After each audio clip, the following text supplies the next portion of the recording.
Romaric David, direction du numérique à l'Université de Strasbourg et je suis responsable du réseau métropolitain Osiris. Et auparavant, j'ai pas mal contribué au projet de data center de l'université qui visait à mettre en œuvre, à mettre en production un lieu d'hébergement à l'état de l'art des données informatiques de l'enseignement supérieur et de la recherche sur le site Alsace. Qu'est-ce que la donnée pour moi? La donnée, c'est surtout dans une université, c'est soit le résultat, soit la matière première dont les chercheurs ont besoin pour travailler. C'est-à-dire qu'ils vont faire des relevés de terrain, par exemple, des relevés biologiques, des relevés médicaux, par exemple. Ils vont avoir besoin de traiter de manière assez intensive l'ensemble de ces données d'entrée pour en faire des résultats d'expérience, des résultats de recherche qui vont constituer les données de sortie. Et ce qu'il y a entre ces deux données, qui sont aussi précieuses finalement l'une que l'autre, eh bien, c'est beaucoup de travail numérique. Et le travail numérique, on peut appeler ça du calcul intensif, par exemple. Et un moyen un peu plus à la mode de dire ça serait de parler d'intelligence artificielle. Dans tous les cas, on a besoin l'ordinateur a besoin de faire des calculs, de réfléchir sur ces données, de les combiner, de les associer, etc., pour en faire d'autres données. Et à nouveau, toutes ces données ont de la valeur. Et au milieu, il y a du calcul ou de l'IA, comme vous voulez. Une donnée, il faut bien comprendre elle va subir, on va dire, plusieurs transformations. La première transformation, c'est qu'elle va devoir circuler sur des réseaux d'un point de collecte de la donnée, par exemple, vers un serveur informatique. Le serveur informatique disposant de la puissance de traitement nécessaire pour ensuite combiner cette donnée, pour réfléchir dessus par rapport à ce que j'ai dit avant et pour en faire une donnée de sortie. Le serveur informatique, tout seul, en fait, il n'est pas suffisant. Il faut aujourd'hui, en général, beaucoup de serveurs informatiques pour traiter le grand nombre de données, les volumes importants de données d'entrée qu'il va falloir prendre en compte. À partir du moment où on a plusieurs serveurs informatiques, il faut savoir qu'un serveur informatique, ça fait du bruit, ça chauffe. Et donc, il faut beaucoup d'électricité et beaucoup de refroidissement pour le faire fonctionner. Donc, on va concentrer ces serveurs informatiques et, de fait, les réseaux qui permettent d'amener les données, on va les concentrer dans des lieux qu'on appelle aujourd'hui des data centers. Un data center, par conséquent, c'est un lieu technique d'hébergement qui va concentrer un grand nombre, 5 000, 10 000, 20 000, 100 000, etc. Donc, c'est un lieu technique qui va concentrer un grand nombre de serveurs qui vont tous chauffer au même endroit. Donc, on voit bien les contraintes techniques qu'il y a derrière et qui vont également circuler via des réseaux. Et donc, il y a ce lien fort entre réseau et data center, puisque le réseau permet d'amener et de faire transiter la donnée de ou à partir du data center. Les impacts des data centers aujourd'hui sont relativement élevés sur l'environnement puisqu'on y concentre beaucoup d'énergie. Donc cette énergie, il faut d'une part être en mesure de la ramener, donc disposer quelque part d'une source d'énergie à côté. Ensuite, une très grande majorité de l'énergie qu'on va injecter dans ces data centers va se retrouver expulsée, va sortir de ces data centers sous la forme de chaleur. L'impact environnemental d'un data center, c'est sur la gestion de la chaleur qui va ressortir de ce data center et sur l'ensemble des éléments techniques qui vont permettre justement de refroidir ce data center. Donc, il faut être en mesure de refroidir ces data centers en consommant le moins d'électricité possible.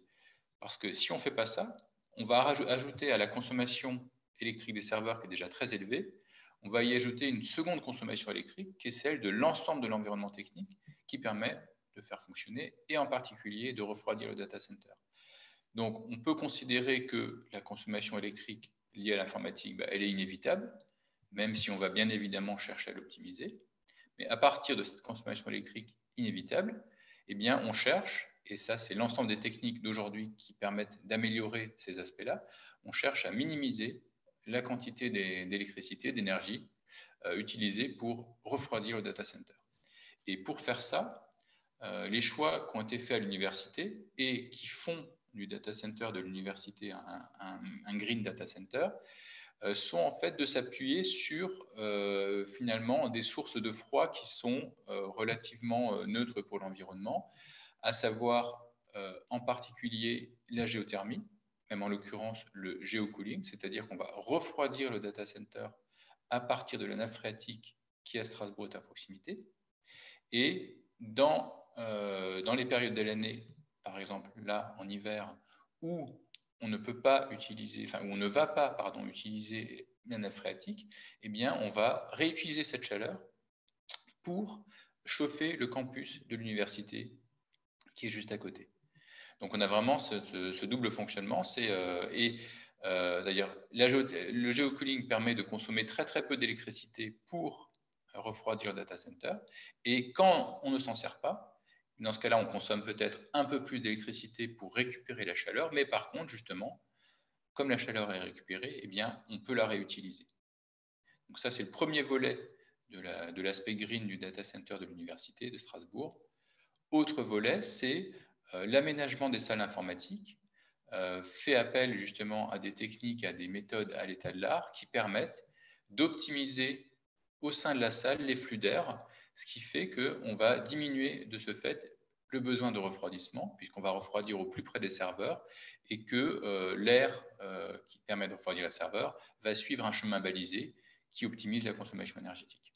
Quand on utilise le géocooling, l'eau de la nappe phréatique va ressortir du data center. Donc, il y a un point de captage qui est en amont du data center, un point de rejet qui est en aval.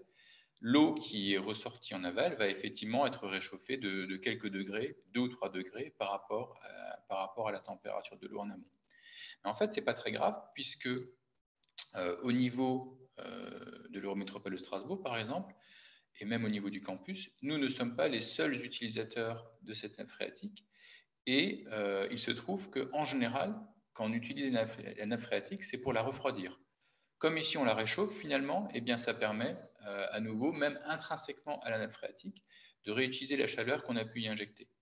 Donc, à un niveau systémique, en fait, eh bien, c'est pas grave, puisqu'il n'y a pas non plus 300 data centers à l'Université de Strasbourg. Donc, aujourd'hui, on peut le faire. Et la réglementation, effectivement, nous a permis d'utiliser la nappe phréatique comme source, finalement, de froid gratuite pour ce data center.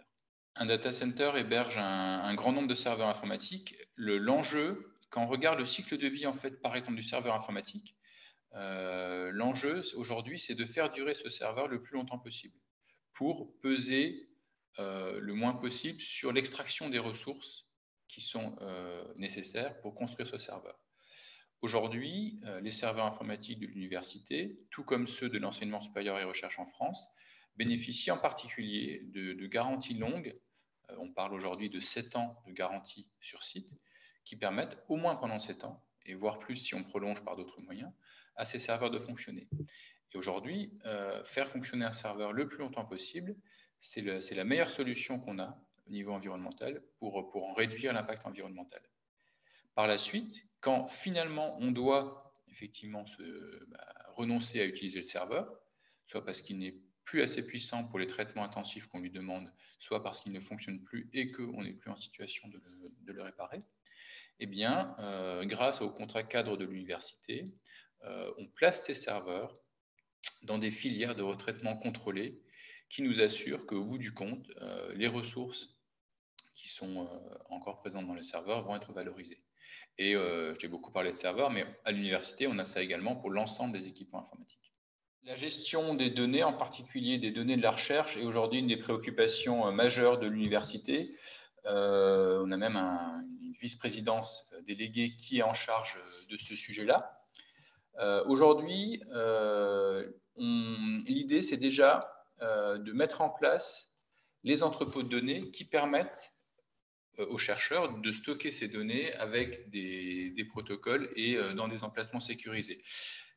La valeur ajoutée de ces entrepôts de données sont en quelque sorte une indexation des données qui permettent intrinsèquement d'en mesurer la valeur et en particulier cette indexation, donc l'ensemble des métadonnées associées aux données, peut finalement permettre plus facilement aux chercheurs de choisir, de supprimer ces données au bout d'un certain temps. Par ailleurs, on observe évidemment une explosion de la demande autour de la donnée à l'université, puisque l'explosion de la demande pour les données ait un ordre de grandeur supérieur à celle de la demande en termes de puissance de traitement.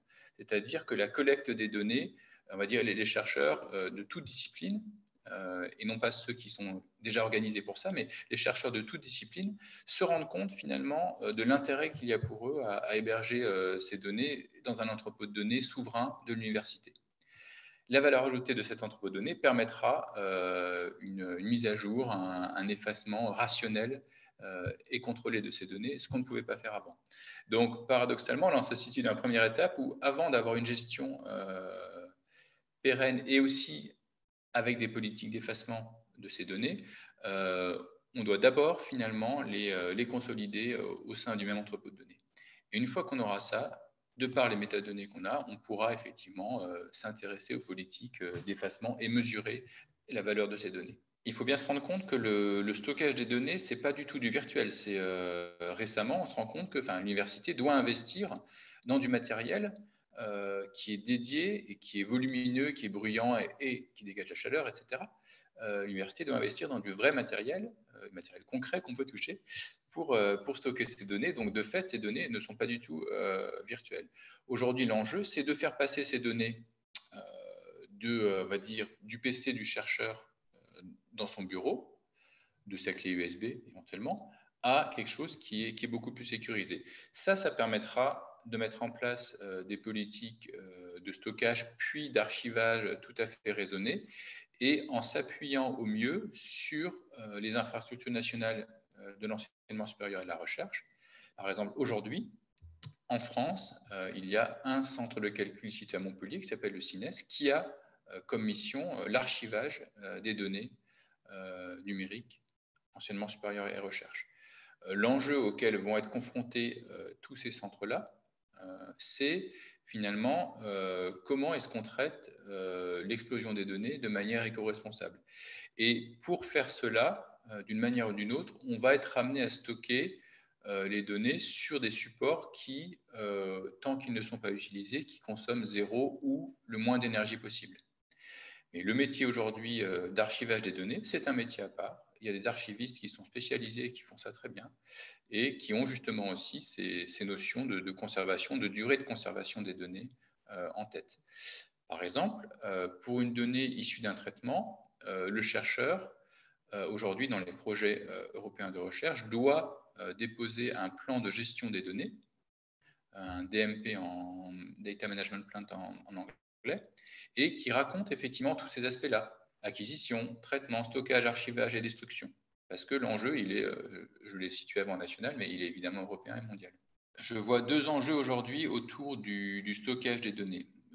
Premier enjeu, c'est un enjeu de souveraineté, c'est-à-dire que les chercheurs ont besoin de savoir où sont stockées leurs données, ont besoin de savoir qu'elles sont stockées en France, voire dans le cas qui nous concerne à l'Université de Strasbourg, d'être rassurés là-dessus, puisque s'ils sont rassurés sur l'emplacement et la sécurité du lieu qui traite les données, ça va finalement diminuer la tendance à dupliquer un peu ces données, qui a un coût environnemental en termes de matériel, de quincaillerie, entre guillemets, qui est nécessaire pour les stocker.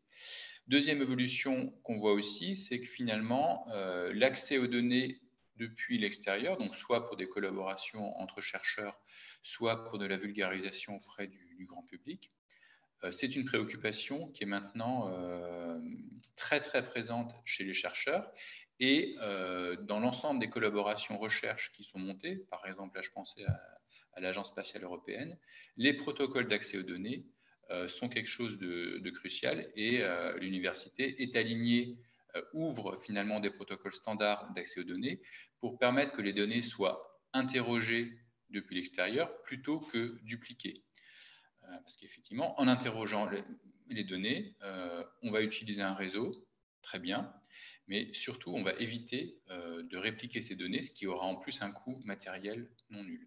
Donc, souveraineté des données et effectivement ouverture également de ces données. Et finalement, de manière sous-jacente, là, on se retrouve dans des problématiques de données ouvertes, et qui sont également un sujet majeur d'intérêt pour l'Université de Strasbourg.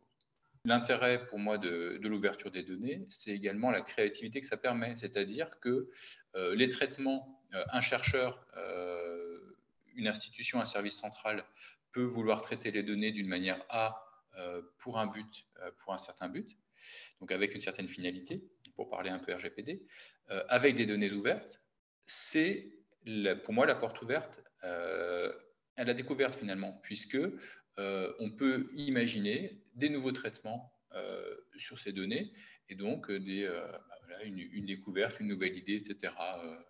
Un vaccin contre une maladie, qu'importe. Voilà. Donc on peut tout imaginer. Donc en fait, les données ouvertes, ça vise à permettre que ce patrimoine immatériel qui vient d'une part des finances publiques et quelque part reste public et soit ouvert à l'imagination de tous et au traitement que peuvent initier que peuvent initier finalement les citoyens. Donc la donnée ouverte, c'est vraiment fondamental et c'est en plus un mouvement de fond, parce que je parlais avant l'université, mais d'autres collectivités, par exemple l'Eurométropole de Strasbourg, ouvrent également leurs données. Et ça, pour moi, c'est fondamental parce que c'est la porte ouverte à l'inventivité et aussi